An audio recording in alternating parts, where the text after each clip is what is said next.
On everybody, it's JetsCentral. We're coming back with a preview video for the preseason Week 2 matchup between the New York Jets at the Atlanta Falcons. Now, of course, it is preseason.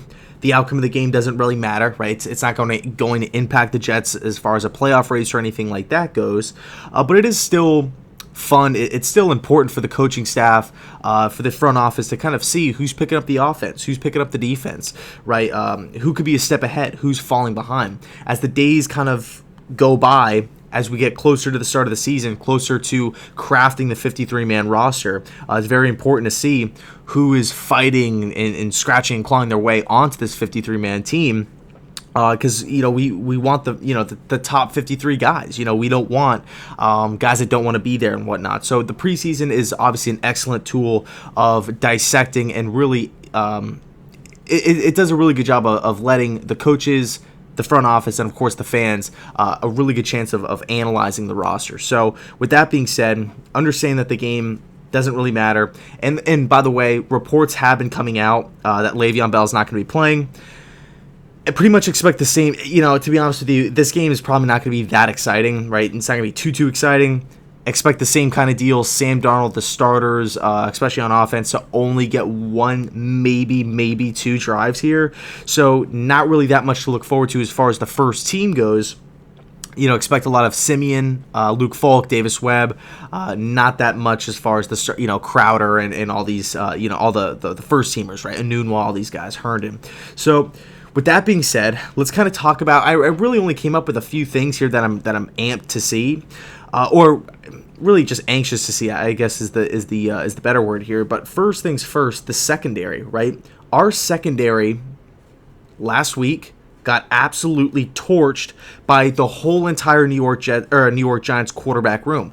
All of those guys were completing passes for big, chunks of yards. They were just moving down the field. I really felt as it was hard to watch. I felt like our cornerbacks were just getting abused out there. And of course, we did. There has been some mix-ups throughout the week. Derek Jones got cut. Trumaine Johnson got hurt. Right. We're extremely thin at the cornerback position.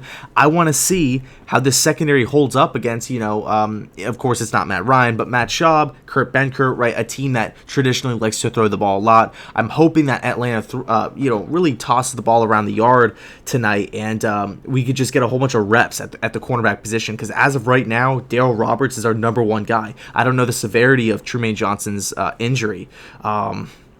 We're really thin. Expect the Jets to be extremely active on the waiver wire, by the way. Who's going to be getting cut? Possibly, I could see, I'm not reporting this or anything like that, but I could possibly see Joe Douglas making a few phone calls, possibly to his old team in the Philadelphia Eagles to see what they have available as far as cornerbacks go. P.J. Williams, I think, could be available from the Saints. Maybe Josh Norman from the Redskins. I'm trying to think. Maybe somebody off Cincinnati, like Darquez Denard, maybe somebody along those lines, for a team that might not be competing for a wild card or for a divisional crown.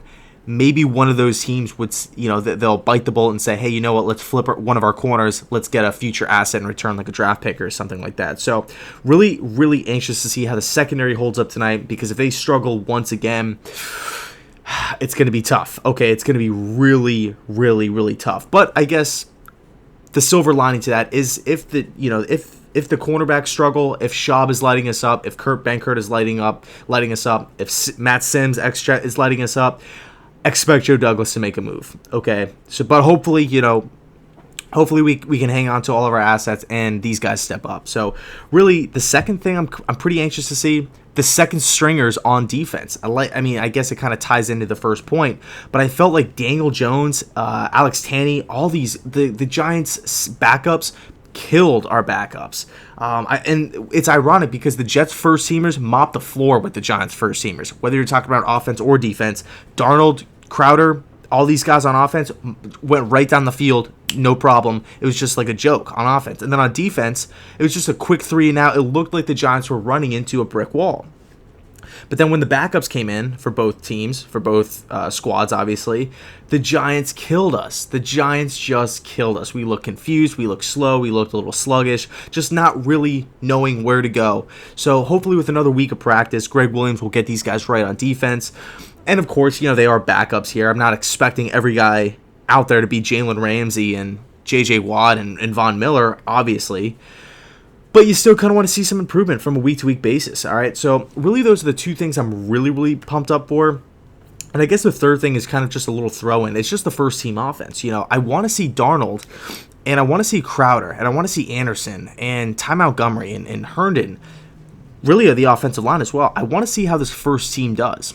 If this first team offense can stack up another really, really good drive against the first team Atlanta Falcon defense, that's going to be really, really encouraging, really, really exciting heading into week 3 of the preseason, right? As the days are starting to get closer and closer to the regular season, both outings for our first team offense, they mopped the floor with the defense, first team defenses. So, because finally we have an offensive minded head coach in Adam Gase. We've had, Bowles and Mangini and Rex Ryan, all defensive oriented guys, and this is it's exciting times in Jetland, right? To finally have a guy who understands offensive schematics. So I'll leave it there. Those are kind of the 3 things I'm really pumped up for. The first team offense I'm just amped for. The other 2 things I'm kind of like walking on eggshells, just a little nervous here. Pumped up, of course, but just a little nervous. So let me know your thoughts down below in the comment section. What are you excited to see from tonight's game against the Atlanta Falcons? By the way, real quick thing I want to throw in there as well. I know the video is going on like around 7 minutes here, but how does the offense work? Or I really just want to see how the offense communication is in the Atlanta Falcons dome, right? First away game of the year, obviously. How does Trevor Siemian do? How does Davis Webb? How does Luke Falk? How does Sam Darnold do in an away setting, right? It's obviously different than playing in your backyard at MetLife Stadium. So anyway, I'll leave it there. Let me know your thoughts, and as always, thanks so much for watching, and go Jets.